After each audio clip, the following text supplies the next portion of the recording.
Hola, ¿qué tal? Los saludo con mucho gusto. Yo soy Ethel Soriano. Gracias, como siempre, gracias por acompañarme aquí en Bien y Saludable. Hoy no saben qué gusto me da tener a mi queridísimo doctor Alejandro Cárdenas, que ya te extrañábamos, Ale. ¿Cómo estás? Muy bien, mi querida Ethel. Igualmente ya te extrañaba y extrañaba a nuestro público, siempre tan presente y tan Sí. agradable. Oye, pues son muchos, muchos años que hemos estado contigo, doctor Alejandro Cárdenas, médico internista del Hospital Ángeles Pedregal. Eh, pues llevas cuántos ya con nosotros en imagen? Más de, Pues pues, ¿qué? ¿15? más,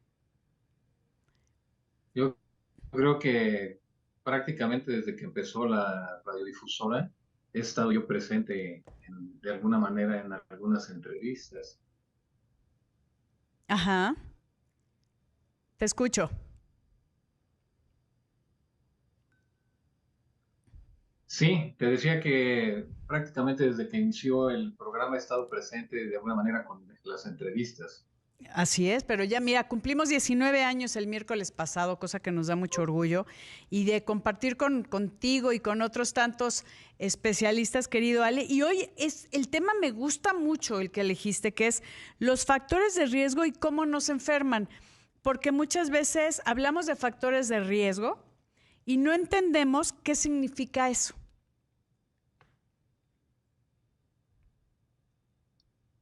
Fíjate que esta parte es muy interesante e igual que a ti, me pasaba a mí.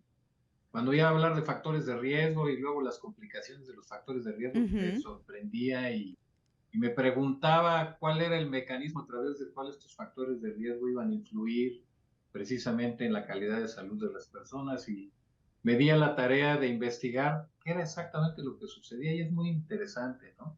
Factores de riesgo reconocemos como colesterol elevado, Ujú. diabetes, obesidad, Tabaquismo.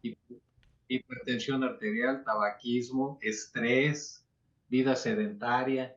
Todos estos factores de riesgo prácticamente actúan de la misma manera y es influyendo en el comportamiento metabólico del organismo y cambiando la programación de los genes para que a través de un proceso inflamatorio se modifique la producción de proteínas y Ujú. entonces al no haber las proteínas que necesitamos en el organismo, empiezan a aparecer los trastornos metabólicos como la diabetes o a modificarse la producción de ciertos compuestos o enzimas que cambian la presión arterial o la elasticidad de los vasos sanguíneos y van a hacer entonces que al modificarse estos comportamientos se eleve aún más la presión arterial, se despula la superficie de las arterias en el interior de los vasos sanguíneos y a través de esos despulimientos se vayan formando las placas de ateroma que después van a A producir tapar, las claro. obstrucciones que dan origen a los infartos o a los desprendimientos de coágulos y a las embolias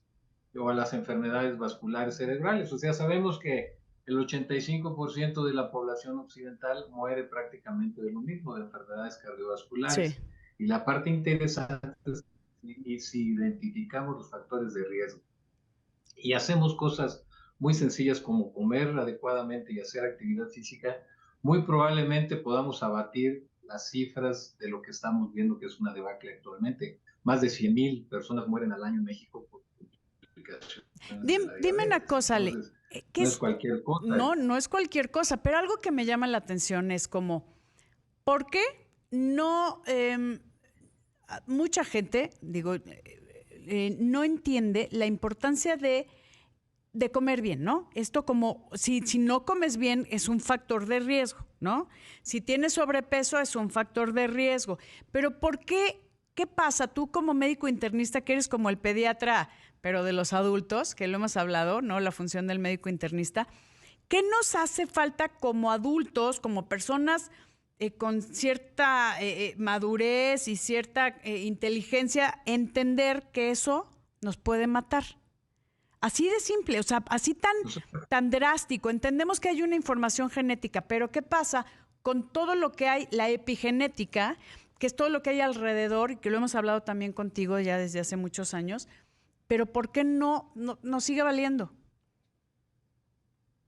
Bueno, primero nos sigue valiendo porque estamos mal educados respecto a la salud. No tenemos la información adecuada y necesaria para modificar los comportamientos. No entendemos ahora lo que nos explican porque no entró esa información a nuestro cerebro en una etapa donde somos muy receptivos, que es la niñez. Sí. Es por eso que los programas para que las cosas cambien tienen que empezar desde ahí, con educación, educación en salud, educación en general, educación social, toda esa educación que hace falta y que sería tan prominente el resultado si realmente diéramos hacer que la gente entendiera desde esa época los beneficios de la actividad física y el consumo adecuado de alimentos. Ujú. Entonces, no habría obesos, no habría sobrepeso, no tendríamos hipertensión arterial, etcétera. O los Diabetes. Ujú. porcentajes de esas enfermedades serían tan Muy bajos bajo. que no habría complicaciones. Entonces, en el periodo más lábil de la vida, que es el perinatal, o sea, desde antes de la concepción hasta el momento de que hay un recién nacido, ese periodo que es muy importante es el más de mayor plasticidad. Y ahí los comportamientos de la mamá y las influencias del medio ambiente van a modificar el programa del genoma, de los genes para la producción de proteínas, Ujú. proteínas necesarias para que el organismo se estructure y funcione bien. Entonces, estos cambios son los cambios precisamente epigenéticos, que como un tablero de ajedrez utiliza el organismo para defenderse. Si en ese momento hay deprivación de alimentos en el medio ambiente porque no hay comida, estamos en guerra, lo que tú quieras, o Sí. cambió el clima y está haciendo demasiado frío, etcétera, el organismo se va programando para eso. Si hay pesticidas en el medio ambiente, se va programando para eso. Ujú. Pero también hay influencias negativas. Si la mamá fuma o come demasiado o Sí. se somete a dietas irracionales, También el entonces cambia el organismo, genoma del claro, bebé. y el organismo Exacto, cambia el responde, ¿no? genoma. Que eso es algo importante. Responde a los factores positivos y negativos. Y eso es bien importante que lo Exactamente. entendamos. Querido Ale, amigos, voy a una pausa y regresamos con más aquí en Bien y Saludable. No se vaya. Platicando con el doctor Alejandro Cárdenas acerca de los factores de riesgo y cómo nos enferman. Estabas comentando, Ale, que hay cosas que hay alrededor y las decisiones que tomamos en el día a día que o son benéficas o nos lastiman o nos dañan, como puede ser algunas cosas que ustedes hasta el cansancio nos han dicho a nosotros como pacientes, ustedes los médicos, de pues no fume, no beba en exceso, cuide su estrés, las horas de sueño, pero insistimos en no hacerlo. Insistimos en que pensamos, y lo tengo que decir, es real, porque lo he platicado con mucha gente, que siempre es, a mí no me va a pasar, hasta que pasa.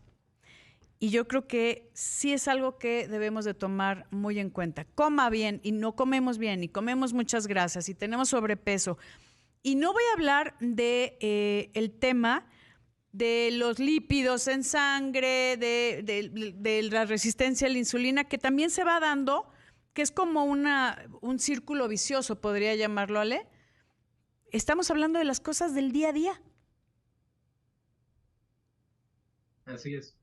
Todos los factores de riesgo lo que hacen es promover la creación de sustancias oxidantes.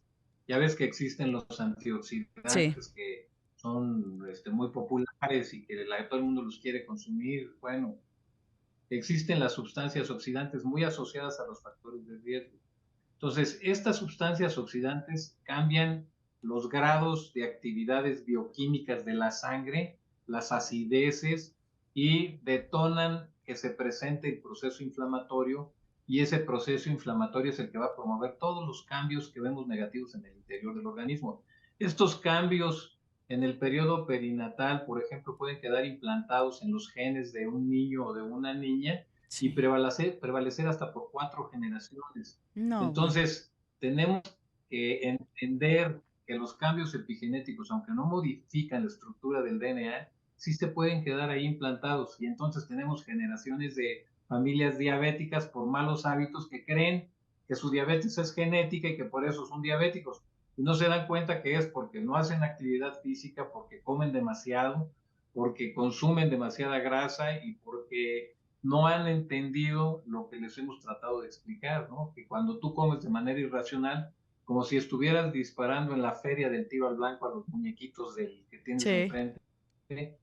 Vas tirando cada vez las funciones de los genes hasta que dejas con poca actividad de producción de proteínas a los genes, y entonces no tienes ese sustrato importante que se necesita para que el organismo trabaje adecuadamente y haga todas sus funciones de manera correcta. Ujú. La verdad no es tan complicado, es muy sencillo, o sea, comer bien y hacer actividad física es muy sencillo. Ahora alguien me decía, hay gente que no tiene ni siquiera qué comer. Bueno, cuando no tienes opción, lo importante es sobrevivir. Sí. Pero quienes tienen la oportunidad de racionalizar sus consumos y por lo menos hacer 30 minutos de actividad física todos los días, lo deben de hacer. Es un error grave no hacerlo, porque esto va a promover que todos esos cambios que se han generado en el interior del organismo se limpien y le permitan al organismo funcionar adecuadamente.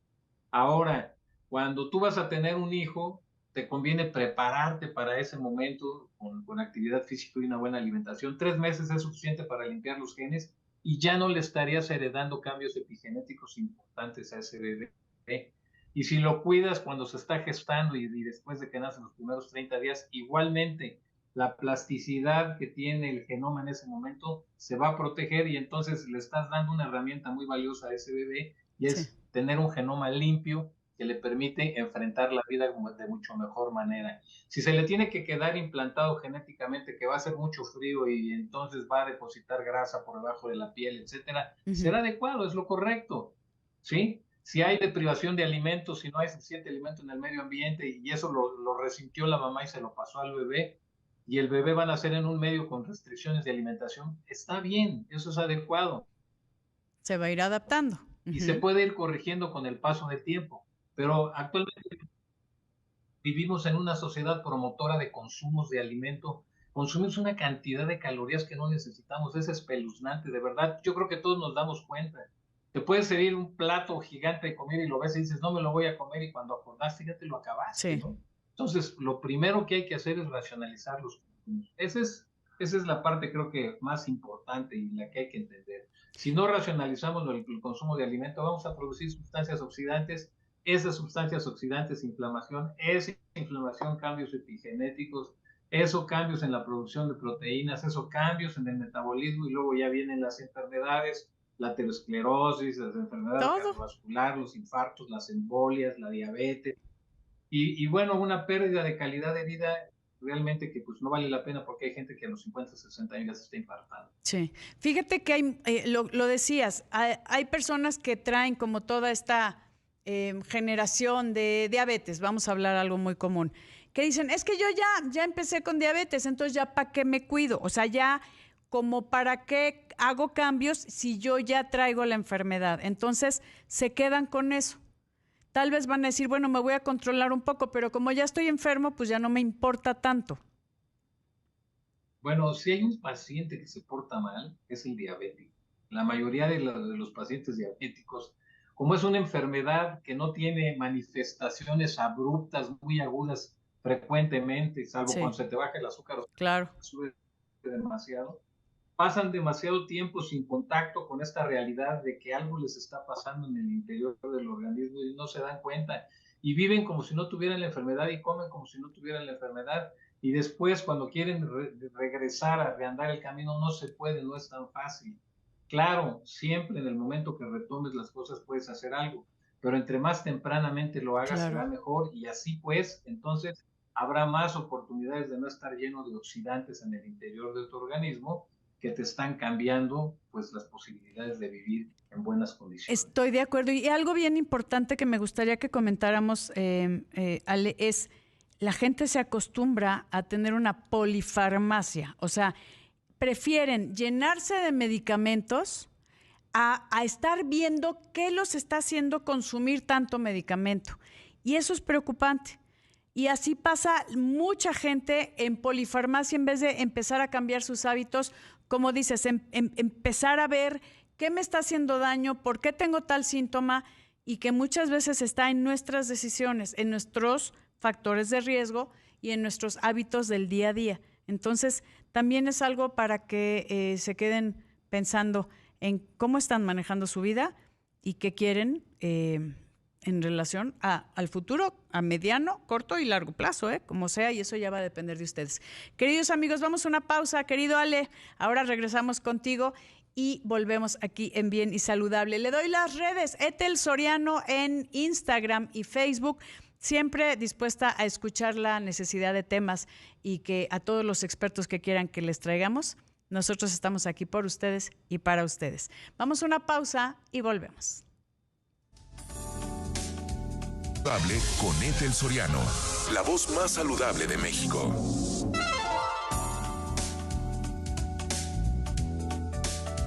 Platicando con el doctor Alejandro Cárdenas acerca de los factores de riesgo y cómo nos enferman. Yo creo que si entendemos eso, pues tal vez hacemos más conciencia, ¿no, Ale? De ya con toda esta explicación que nos dices, cómo verdaderamente nos afecta nuestro estilo de vida, estos factores de riesgo para las enfermedades, pues tal vez ya decimos, pues sí, mejor me cuido, porque el precio es muy alto. Sí, sin duda, como lo comentabas, a la gente se le hace mucho más fácil venir al médico y decirle, oiga, doctor, mire, yo no quiero dejar de comer, o ya me di cuenta que no puedo dejar de comer, entonces, pues, ¿qué le parece si me recetan unas pastillas o unas tabletas que yo me pueda tomar y eso me permita comer indiscriminadamente?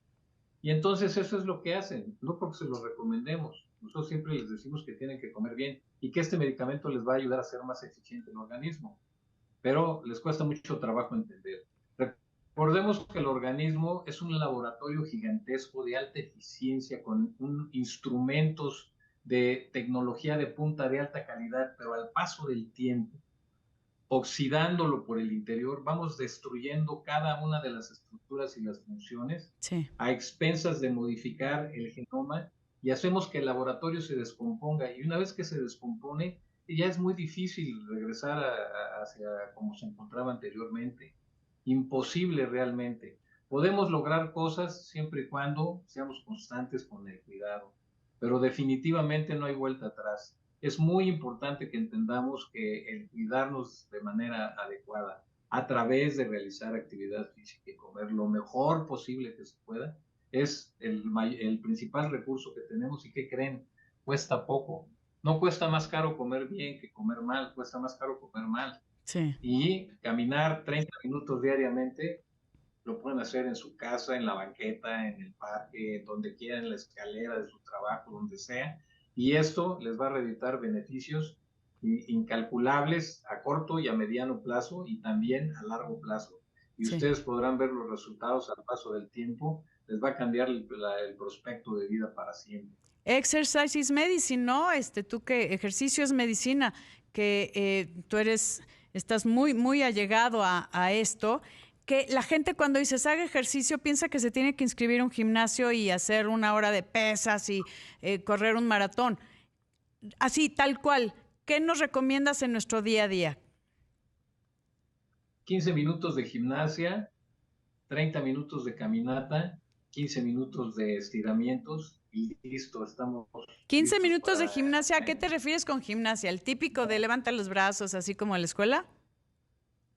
Mover los brazos, las articulaciones, girarlas para un lado a otro, de la cabeza hacia los pies, 10 ejercicios de cada uno. Después caminar, si tienen suficiente condición para caminar rápido, háganlo rápido, si no a la velocidad que puedan. Y cuando terminen unos estiramientos para ayudar a los músculos a relajarse, eso será suficiente con un buen regaderazo y ya empezar el día. Y creo que no está tan complicado. Eso es lo mínimo que podemos hacer. Claro, entre mayor cantidad de actividad física hagamos es mejor. Y desde luego no alto rendimiento. El alto rendimiento es para personas especiales y debe de llevar una directriz de un equipo multidisciplinario. No todo el mundo puede hacer alto rendimiento. El alto rendimiento tiene costos físicos que tenemos que evaluar. Así es, pero para los que andamos a pie, como dicen, lo mínimo necesario, eso lo pueden hacer en su casa, ejercicios de movimientos, mantener las articulaciones flexibles,